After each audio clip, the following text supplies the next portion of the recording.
Mesdames, Mesdemoiselles, Messieurs, comme tous les jours, quand il s'agit de vous présenter cette émission, je suis l'homme le plus heureux parce que je sais que je m'adresse à plusieurs personnes à la fois. Et ça me fait chaque fois plaisir, que ce soit ici à Kinshasa ou à Lubumbashi, où on va également nous suivre. Aujourd'hui, nous allons vous parler de la foi Baha'i. En fait, nous avons invité des amis qui sont du côté des Baha'i pour nous parler d'un événement qui se prépare, ils vous le diront eux-mêmes. Et je voudrais les présenter très rapidement. J'aurais dû commencer par madame, une fois n'est pas coutume, monsieur Alex Kabeya. Bonsoir et bonjour. Bonjour, monsieur le journaliste. À côté de monsieur Kabeya, maître Lavoisier Moutombo. Bonsoir et bonjour. Bonsoir, monsieur le journaliste. Et la seule et unique femme du plateau, madame Rachel Kakoudji. Bonsoir et bonjour. Bonsoir. Enfin, monsieur Lems Kamwanya. Monsieur Lems Kamwanya, bonsoir et bonjour. Bonsoir et bonjour, monsieur Kibambe. Je dis bonsoir et bonjour parce que quand vous dites bonjour, alors que d'autres nous suivront en rediffusion le soir, ça fait un peu bizarre. Merci d'avoir répondu à notre invitation. Je vais d'abord passer quand même, parce que on a brûlé un peu la politesse, je vais d'abord commencer par faire parler madame. On n'a fait pas l'erreur, techniquement on pouvait pas le faire. Madame Rachel Kakoudji, je voudrais vous demander de nous dire quel événement se prépare dans votre cercle de la foi Baha'i. Merci. Effectivement, nous sommes en 2017 et donc il y a 200 ans naissait le fondateur de la foi mondiale Baha'i qui se nomme Baha'u'llah. Et donc nous fêtons cette année le bicentenaire, donc les 200 ans de sa naissance. Alors, ce sera pendant tout le mois d'octobre, mais précisément le 21 et le 22 seront les 2 jours saints pour cette occasion. La foi Baha'i, monsieur Alex Kabeya, très rapidement, comment? Vous savez que au Congo, je ne vous cache rien, le plus grand nombre de croyants sont catholiques, ensuite protestants, et puis kimbanguistes, musulmans.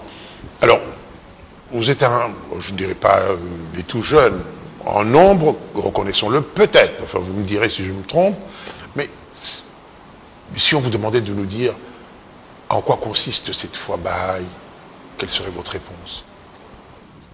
Merci.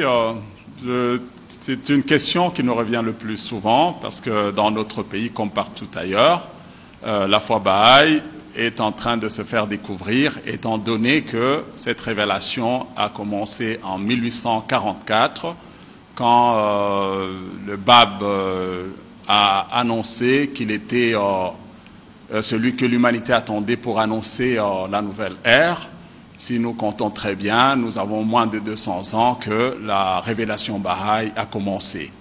Et c'est tout à fait normal qu'un grand nombre de gens aujourd'hui ne sont pas tout à fait informés. Alors, c'est l'occasion pour vous de l'informer. Effectivement, c'est pour cela que nous sommes là, mais nous pouvons dire que malgré le moins d'années que nous avons par rapport aux autres grandes religions, il se fait qu'aujourd'hui, lorsqu'on essaie un peu de regarder comment la communauté Baha'i est représentée à travers le monde, il serait étonnant de vous dire que c'est aujourd'hui la 2e communauté qui est la plus représentative à travers le monde. Le message de la foi Baha'i, comme Baha'u'llah l'a dit, dans le précurseur, le Bab j'ai cité tout à l'heure, est une religion qui a comme fondement principales l'unité de l'humanité, l'unité du genre humain, la croyance en un seul Dieu. Et aujourd'hui, cette révélation qui vient amener la fédération de l'humanité tout entière, comme lui-même le fondateur de la foi Baha'i, Baha'u'llah, le dit, que la terre n'est qu'un seul pays et tous les hommes en sont les citoyens, nous ramène pratiquement à inviter l'humanité tout entière à quitter toutes les formes de clivage qui puissent exister, aussi bien clivage de caractère religieux ou encore de caractère racial et toute autre forme de division qui puisse être pour nous refonder maintenant dans une seule humanité. Et c'est ça le fondement de la foi Baha'i, et c'est ce que les Baha'is sont en train de prôner à travers le monde. Maître Lavoisier Mutombo, vous voulez bien compléter l'idée de notre ami Kabeya, peut-être, si besoin est? Bien sûr, comme cher ami Lams l'a expliqué, et Alex, je suis très habitué avec mon collègue Lams de temps en temps. Et disons que il vient de dire quelque chose de très important. C'est que la foi Baha'i est une des religions la plus répandue qu'on retrouve dans chaque coin et recoin de l'humanité. Et le fondement ou le credo que Baha'u'llah enseigne au monde, qui est basé sur l'unité du genre humain, la paix universelle, sont de fondements spirituels assez importants pour pouvoir apporter remède aux maux qui menacent l'humanité. Et l'humanité, dans sa condition actuelle, présente plusieurs souffrances qui nécessitent des remèdes appropriés ou des soins appropriés. Et le messager divin, c'est un médecin approprié qui sait avec précision quel médicament prescrire. Et le monde aujourd'hui, tel qu'il est en train d'évoluer, a besoin de se tourner vers les enseignements de Baha'u'llah qui pourront éliminer les préjugés d'ordre racial, de préjugés d'ordre ethnique, religieux, où nous devons regarder le monde avec le monde d'un avenir meilleur, et qu'on ne pourra pas se regarder comme étrangers ou musulmans ou chrétiens, mais nous devons nous regarder tous comme des croyants en Dieu, avec de vertus, parce que nous avons été tous créés à l'image de Dieu. Madame,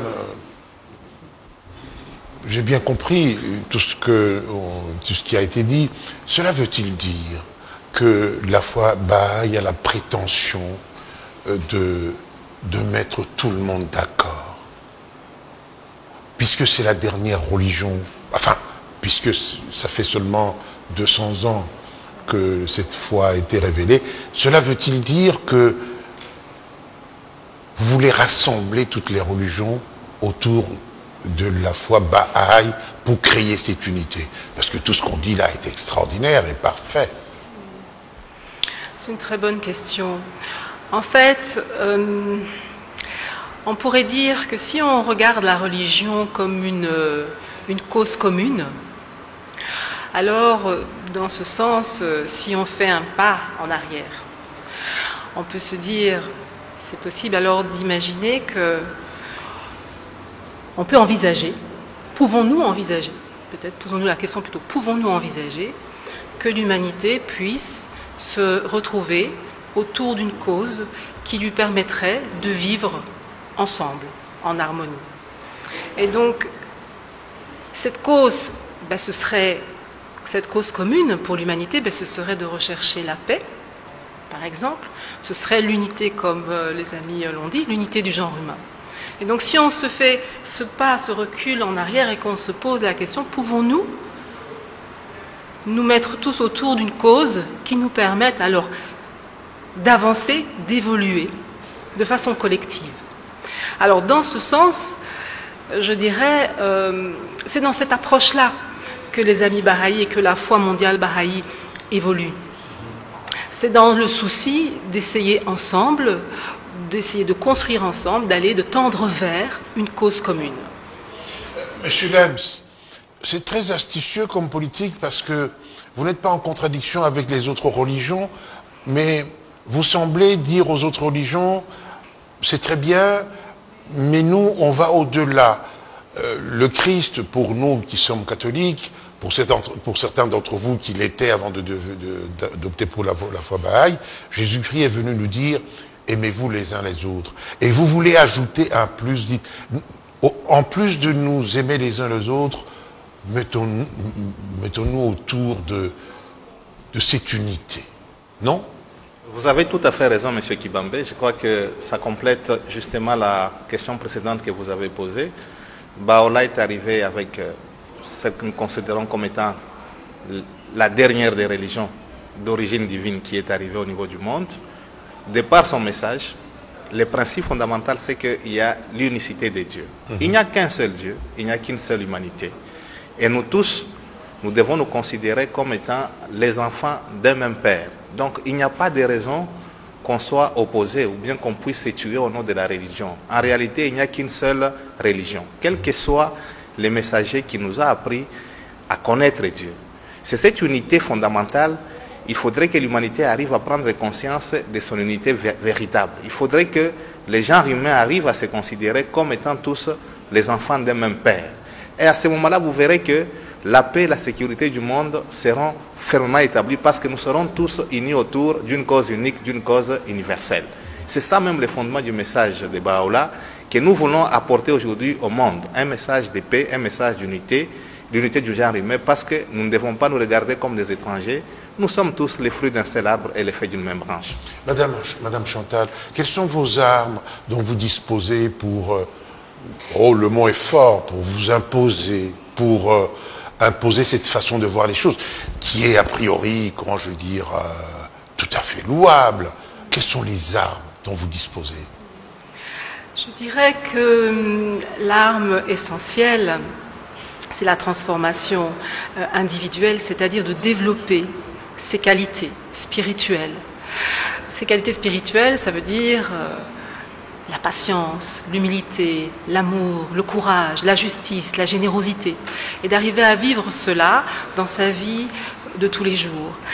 Et quand on développe ces qualités spirituelles, on arrive quelque part à avoir la grâce de vivre un caractère qui devient louable et qui va apporter à son entourage et donc à l'humanité quelque chose d'essentiel, qui va contribuer en fait à quelque chose d'essentiel. Et si on a cette arme, alors c'est toujours intéressant d'avoir un bouclier. Et je dirais que le bouclier, alors ce serait la crainte de Dieu, mais dans le sens où on l'entend, où on craint de s'éloigner de lui. Pas parce qu'on a peur de Dieu, parce que Dieu nous aime tous, mais qu'on craint de s'éloigner en fait de l'essence même de ce qu'il attend de nous. Mais la même question, les armes, parce que Madame les a données. Moi je veux dire, bon, tout ce que Madame a dit se prêche partout, mais quelle est la différence que vous pouvez établir entre tout ce qui vient d'être dit, que nous disons, que Madame disait quand elle était catholique, parce que elle l'était. Quelle est la différence entre toutes les armes que Madame a présentées et l'essentiel de la foi Baha'i? Est-ce que ma question est claire? Parce que je peux encore lire. Je pense que la question, elle est très difficile. Les armes dont dispose la communauté Baha'i, au départ, c'est la révélation, la sainte révélation de Baha'u'llah, que nous pouvons considérer comme l'héritage commun. C'est cette révélation de Baha'u'llah qui incarne toutes les vertus, toutes les possibilités que l'humanité peut puiser pour pouvoir se développer. Et donc, à travers la révélation divine, le livre saint que Baha'u'llah a légué au monde, qu'on appelle le Kitabi Akdas, c'est comme aussi l'évangile que Christ a laissé comme l'arme le plus puissante pour les chrétiens. Et Mahomet a laissé aussi parmi les armes, c'est le Coran. Donc, je dirais que les armes dont détiennent la foi Baha'i, au départ, c'est le livre saint, c'est les institutions qui ont été établies par Baha'u'llah, parce que c'est une religion sans clergé. Il n'y a pas de pasteur, il n'y a pas de diacre, il n'y a pas de représentant légal. L'enseignement se fait comment? Parce que, bon, regardez, la Bible, elle est vieille, bon, certains disent, il faut peut-être... il faut l'interpréter. Mais vous, dans la foi Baha'i, qu'est-ce que vous faites, monsieur Alex?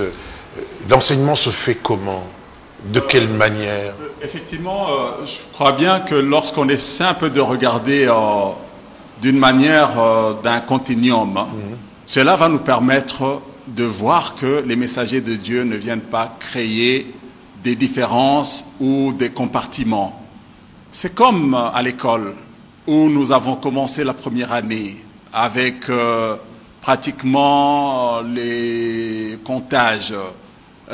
Nous sommes allés, on a passé aux opérations en ajoutant les signes des opérations telles que nous les connaissons. C'est une continuité. On n'ira pas dire que l'enseignant de première année est de moindre qualité que celui qui est à l'université. C'est un continuum. Et c'est comme ça que le messager de Dieu en venant nous ont démontré à sortir de ces débats, de croire que non, c'est l'école de tel. Non, non, il n'y a qu'un seul Dieu. Et la force qu'il y a dans ce que les Baha'is sont en train de donner, c'est la question de comprendre pratiquement que tous les messagers de Dieu viennent nous donner la volonté de Dieu. Ils parlent au nom de Dieu et il n'y a pas de différence entre eux. Et au niveau où nous nous trouvons aujourd'hui avec l'enseignement qui a été donné auparavant, qui a préparé l'humanité par Abraham, par Moïse, par Jésus-Christ, par Mohammed, était de pouvoir donner cette maturité à l'être humain aujourd'hui, de pouvoir se lever et de pouvoir parler de la parole.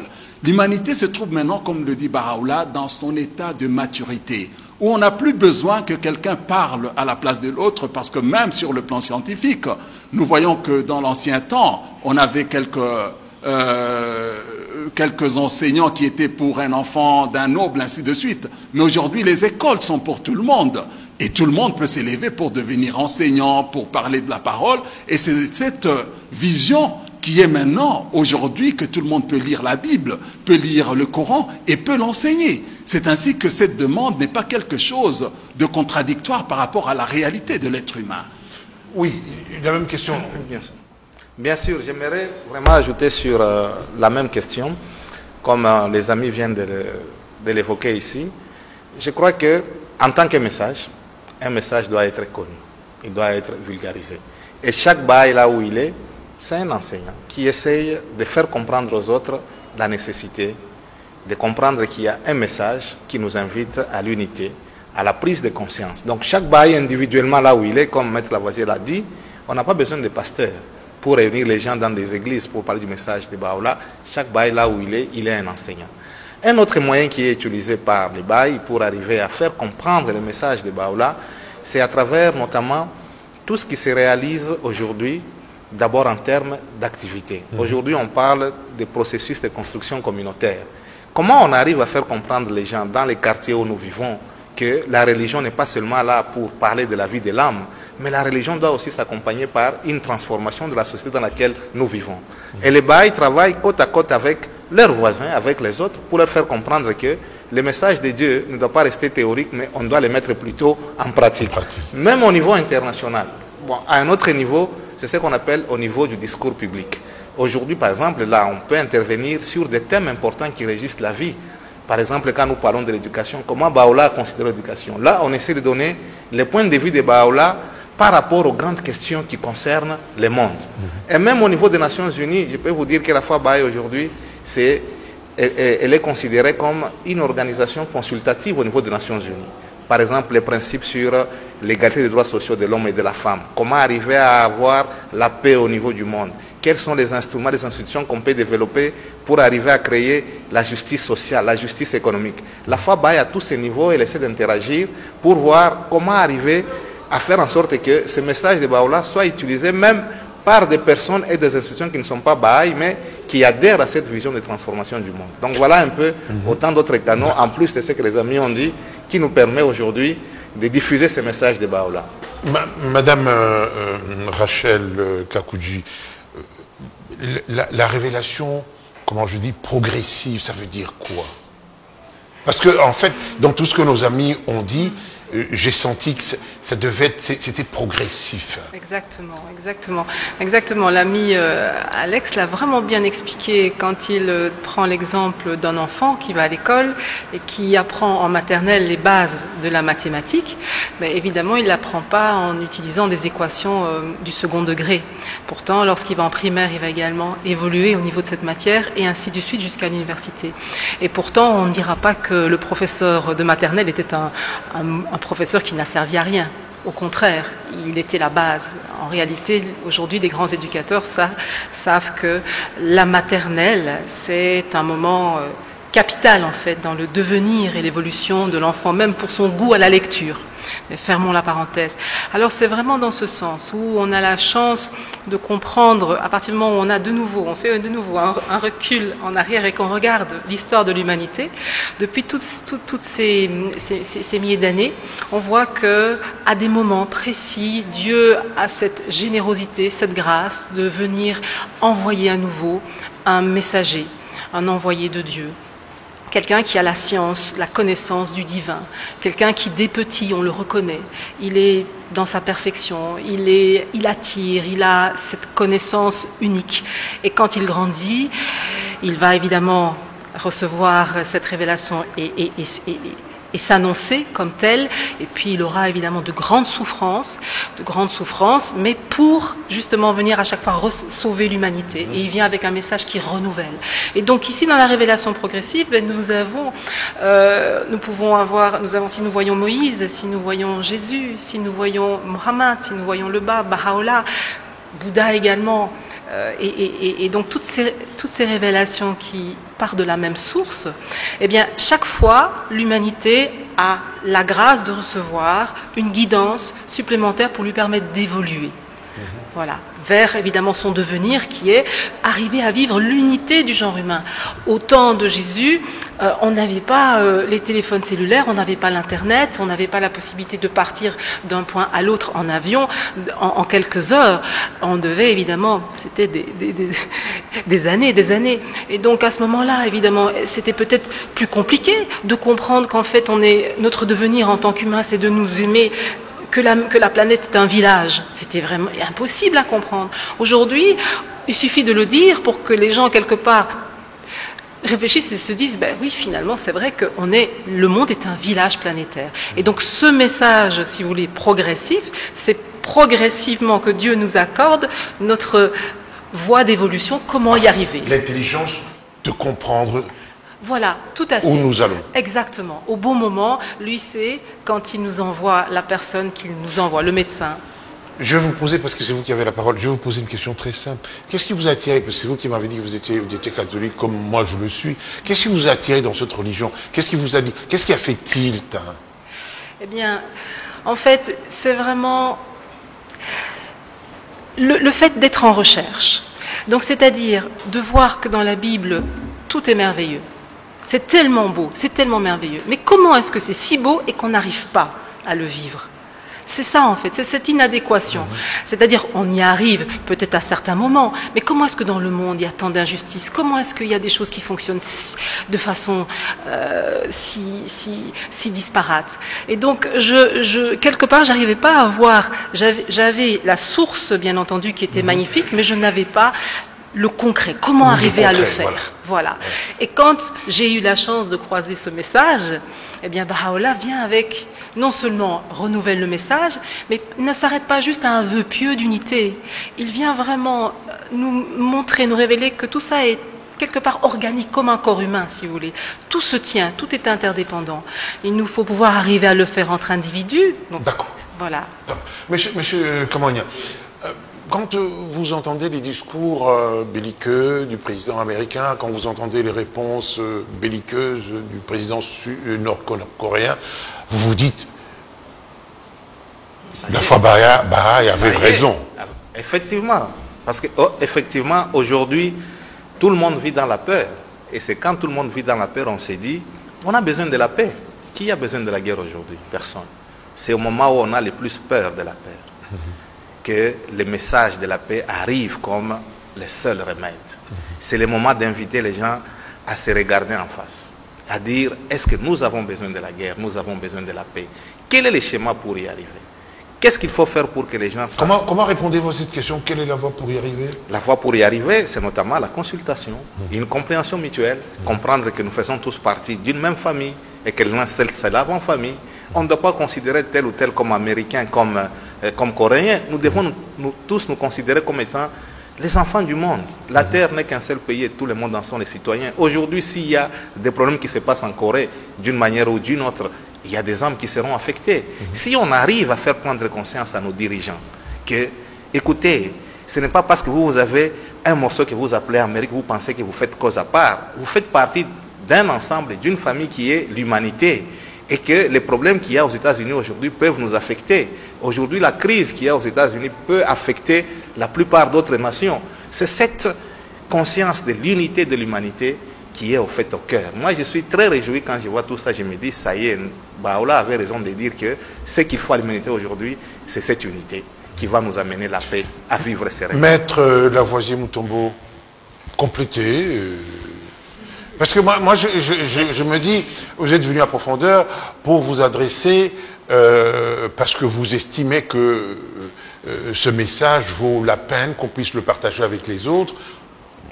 Grossièrement, je dirais, vous êtes venu ramasser les âmes, enfin, excusez-moi du terme. Alors, que dire à ces âmes pour les attirer à vous? Je pense que la question est très profonde et que les réponses ou les éléments des réponses qui ont été déjà avancés par les amis sont pertinents, mais quelque chose que j'ai compté ajouter, c'est sur le principe progressif de la religion, et pour arriver à démontrer quelle est la part, quelle est la contribution de chaque dispensation. En fait, la foi bahaï, c'est une dispensation. Et nous avons une autre dispensation. Ça veut dire quoi? En français facile. Je dirais que c'est une religion. Voilà. De manière ordinaire, c'est une religion. Mais c'est plus approprié d'appeler cela comme une dispensation.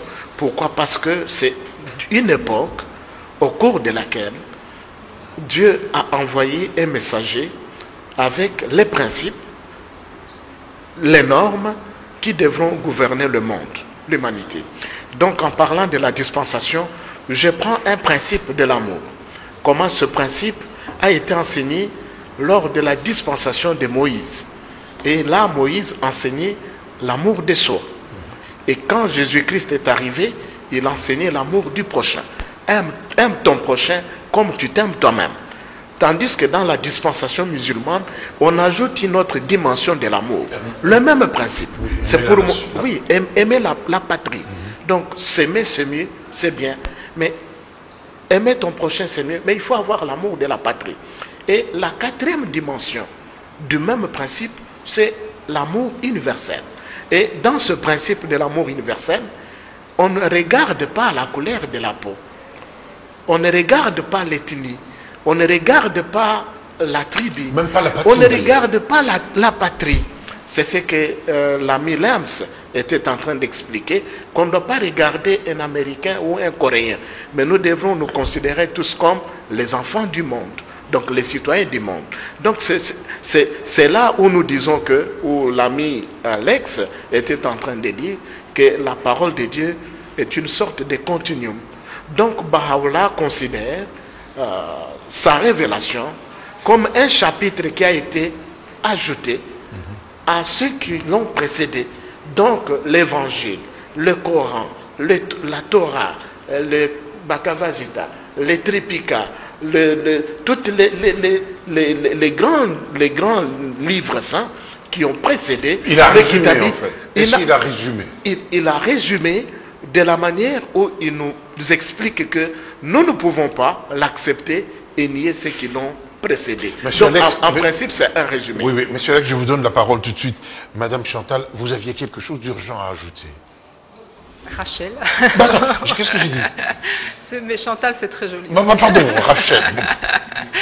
Non, je voulais simplement, pour que les auditeurs, évidemment, comprennent bien, quand on parle d'unité, quand on parle au niveau des pays, qu'on ne regarde pas l'Amérique ou la Corée comme des étrangers, ça n'empêche pas l'un des principes de Baha'u'llah, l'unité dans la diversité.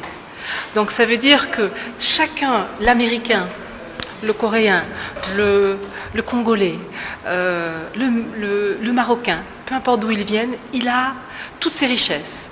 Et avec toutes ces richesses, il vient apporter, il est là, il a une raison à l'humanité, il a des choses à apporter. Donc c'est l'unité dans la diversité, bien sûr. Alex n'a pas beaucoup parlé, on va lui donner. Mais comment vivez-vous tout ça, cette fois Baha'i? Vous la vivez comment concrètement?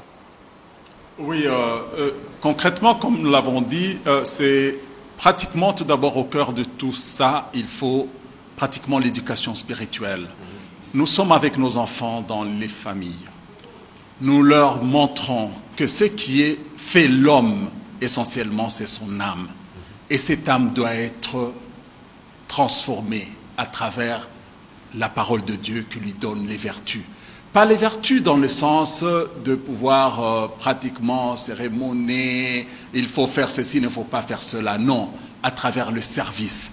On apprend aux enfants comment est-ce que tout acte de service qu'ils doivent poser doit contribuer à l'amélioration de la civilisation, comme le dit Baha'u'llah, que tous les hommes ont été créés pour travailler à l'établissement, à l'amélioration de la civilisation. Et nous donnons cela.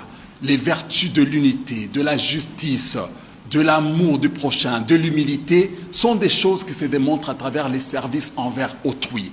Et ça ne s'arrête pas à ce niveau seulement des enfants, nous les ramenons au niveau des jeunes et au niveau des adultes où nous avons à tout moment cette possibilité de travailler avec nos voisins, de prier avec eux chaque jour, de trouver des activités communautaires qui nous rassemblent et contribuent au bien-être de nous tous et de savoir qu'à tout moment, qu'il y a des problèmes qui se posent, nous devons nous consulter. La consultation est vraiment un grand instrument que Baha'u'llah a amené en disant qu'à tout moment que les peuples ont des différends, des problèmes entre eux, qu'ils soient ensemble, qu'ils discutent et ils trouveront la solution. Monsieur Kamonian, après la vie, il y a la mort. Comment considérez-vous ça? Bon, je veux dire, l'homme y vit, mais après il va mourir. Il va où? Effectivement, je crois que là, vous touchez à un aspect très important du message de Baha'u'llah. C'est-à-dire, nous avons la vie mortelle, c'est la vie que nous passons ici sur Terre. Et ensuite, après la mort, chacun des éléments, le corps qui est poussière entre la poussière et l'âme continue à progresser dans les autres mondes. Alors, ce qui est plus important pour l'homme, tant qu'il est sur cette Terre, il faudrait qu'il commence déjà à cultiver le paradis en étant ici sur Terre. Même quand vous prenez la prière laissée par Jésus-Christ notre Père, il a demandé à Dieu que ton règne vienne. C'est-à-dire, il faut commencer à régner quand on est ici sur Terre. Ça, c'est un peu la différence du message de Baha'u'llah. Baha'u'llah a dit, la religion ne doit pas seulement considérer la vie de l'âme, la religion doit aussi considérer comment organiser la société autour de nous. C'est là qu'il a évoqué un certain nombre de principes pour arriver à voir comment améliorer le monde dans lequel nous vivons. Je prendrai par exemple le principe de l'unité des prophètes qu'on a évoqué aujourd'hui. C'est un principe qui nous a permis aujourd'hui de reléguer à l'arrière-plan et d'oublier la guerre sainte, la guerre des croisés, les croisades, où les gens voulaient convertir les gens par la force. Baha'u'llah a été le premier à parler de l'unité du genre humain, de l'égalité des droits sociaux entre l'homme et la femme. Et aujourd'hui, on se réjouit de voir que le monde entier, tout le monde parle du gender. Baha'u'llah a été le premier à dire que l'éducation doit être universelle. Et on voit aujourd'hui que tous les États insèrent dans leur constitution la nécessité de rendre obligatoire et même gratuite l'éducation. Baha'u'llah a même évoqué la possibilité pour que le monde se comprenne d'avoir une langue auxiliaire universelle. Et je pense qu'aujourd'hui, si nous regardons à travers le monde, il y a une langue que tout le monde veut apprendre parce que nous circulons, nous communiquons. Baha'u'llah a évoqué les problèmes de justice économique. Cette langue, c'est l'anglais. C'est vous qui le dites. Donc je crois que nous voyons que c'est ainsi que nous, en tant que Baha'i aujourd'hui, nous disons aux gens, il ne faut pas rêver. Le monde tel qu'il fonctionne aujourd'hui, il est inspiré, il ne fait que mettre en œuvre les principes de Baha'u'llah. Alors, il y a tout un chapitre sur les différents principes et comment ces principes se reflètent dans le fonctionnement du monde aujourd'hui. Et effectivement, après notre vie mortelle, on va aller dans l'au-delà. Dans l'au-delà, les amis ont évoqué aussi les vertus, la nourriture de l'âme, les qualités spirituelles, la chasteté, la politesse, l'humilité. C'est autant de nourritures spirituelles qui permettent à notre âme de se préparer pour aller dans l'au-delà. Que Jésus a résumé par dire « aime ton prochain comme toi-même ». Tu ne peux pas faire du mal à l'autre. Tu peux vivre en paix avec toi-même si tu sais que je suis honnête, je ne suis pas un voleur, je travaille pour la paix. C'est autant de qualités spirituelles que nous devons donner à notre âme pour nous préparer dans la vie de l'au-delà. Mais avant de la préparer, cette vie, il y a une vie sur terre. Et Baha'u'llah a donné tout un nombre de principes que les Baha'i essaient de diffuser pour voir comment organiser le monde autour de nous, les rendre meilleurs, créer ce paradis quand on est sur terre. Quand on l'aura rendu meilleur, on n'aura pas peur de la mort. Parce qu'il n'y a pas une fin à cette vie. C'est-à-dire, après nous, il y a des gens qui vont vivre. Nos enfants qui sont là, nos arrière-enfants, ils doivent trouver un monde meilleur dans lequel ils doivent vivre. On ne va pas détruire ce monde parce que, comme si on crée un déluge. Si on prend cette conscience, je dois être conscient, je dois être content en tant que père de dire, les jours que je vais mourir, je sais que j'ai laissé une humanité en paix, avec un environnement qui est sain.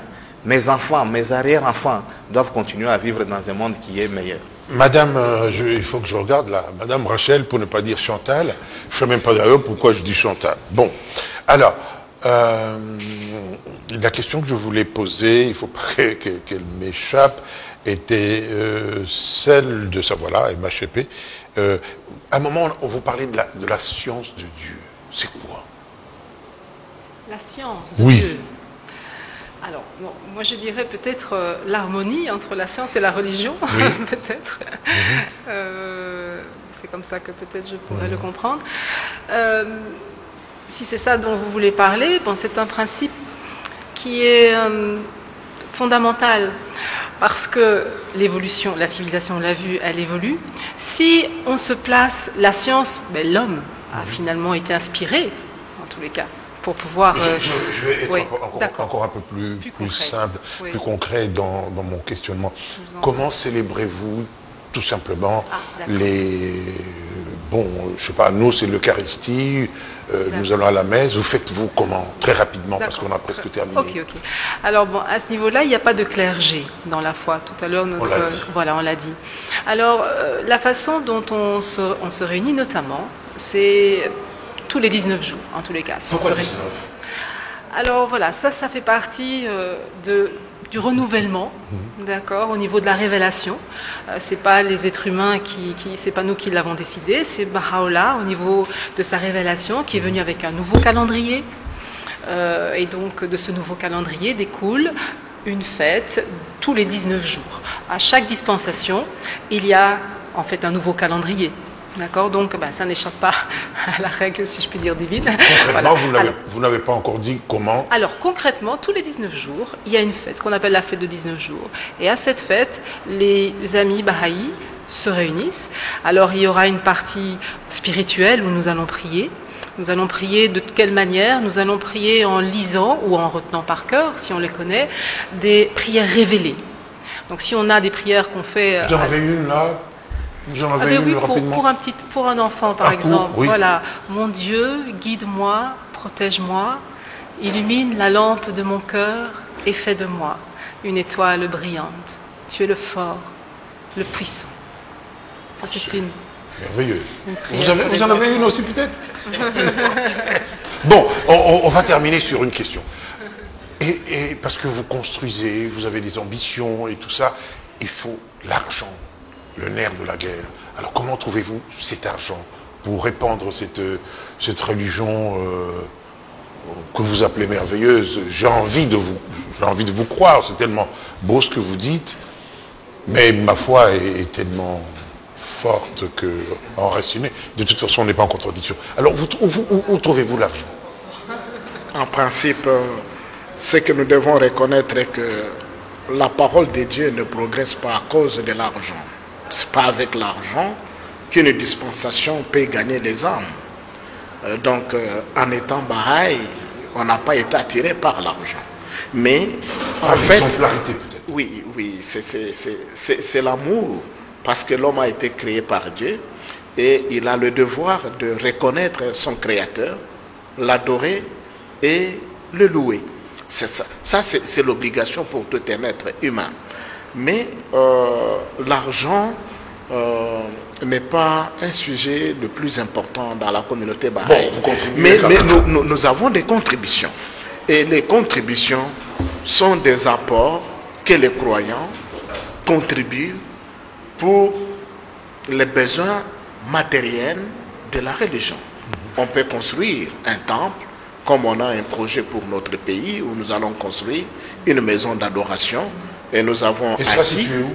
Ça va être situé dans la commune de Lancelé, le quartier Bibois, où nous avons acquis ce qu'on appelait la concession locali de l'un des dignitaires Sétialé. Nous avons acheté cette grande concession d'une superficie de plus de 15 hectares où sera érigée dans notre pays une maison d'adoration dans les jours qui viennent. Donc ça, c'est à travers les contributions des croyants de manière volontaire où quelqu'un peut aller contribuer soit par la voie bancaire ou rencontrer le trésorier pour pouvoir donner ce qu'il a cru appartenir à Dieu. Monsieur Alex, 2 minutes. Comme on n'a pas présenté Madame Rachel, on lui donnera le mot de la fin. 2 minutes pour conclure. Pour conclure, nous invitons tous nos confrères, co-religionnaires, de pouvoir vraiment investiguer sur le bien fondé de cette révélation, où nous savons très bien que le pays en a besoin et nous devons renforcer notre unité, nous devons chérir notre unité et nous allons retrouver la paix longtemps recherchée. Amen, je dis. Oui. Oui, vous voulez dire? Oui. Je voulais dire que, comme nous avons dit qu'il y a 200 ans, que notre manifestation de Dieu fut née, Baha'u'llah, et que le monde Baha'i, le monde tout entier, le monde Baha'i, va célébrer du 21 au 22 octobre le bicentenaire de la naissance de Baha'u'llah, et le temps pour nous de faire l'évaluation de ce que Baha'u'llah a pu apporter à l'humanité, des âmes pures qui servent sa cause et qui servent l'humanité, et des constructions communautaires qui apportent la paix, non seulement dans les quartiers et villages, mais aussi pour le développement intégral des nations. Oui, moi c'est vraiment un message. 30 secondes. 30 secondes, c'est un message d'invitation. Si nous sommes sur ce plateau, c'est pour parler du bicentenaire de Baha'u'llah. Ici à Kinshasa, comme partout en RDC, comme à travers le monde entier, les Baha'is vont célébrer tous les mois d'octobre le bicentenaire. Et tout le monde est cordialement invité. Ça va être une occasion de savoir qui était Baha'u'llah, sa mission, ses enseignements, et savoir que ça fait 200 ans que Dieu a envoyé sur terre un messager divin, porteur de son message pour le remède de l'humanité. Vous êtes cordialement invités à assister à toute forme de célébration qui seront organisées à cet effet. Madame Rachel Kakoudji. Merci. Écoutez, je dirais qu'il y aura l'avant-bicentenaire et l'après-bicentenaire. Et donc, dans l'après-bicentenaire, ça veut dire c'est là, on est à la porte, c'est tous ensemble qu'on va continuer à bâtir et à trouver le chemin vers l'unité. Mesdames, Mesdemoiselles, Messieurs, cette émission est terminée. Nous aurions dû, en fait, prendre prétexte de la foi Baha'i pour parler de l'université. Et après, malheureusement, on n'a plus le temps. C'est dommage. Ils parlent tellement bien qu'ils m'ont distrait. Et bon, m'ont emporté dans cette religion Baha'i, qui est une religion très astucieuse, qui veut mettre tout le monde d'accord, qui veut mettre ce qui est une chose à encourager. Merci d'avoir suivi ce numéro tout à fait spécial et à la fois prochaine. Merci.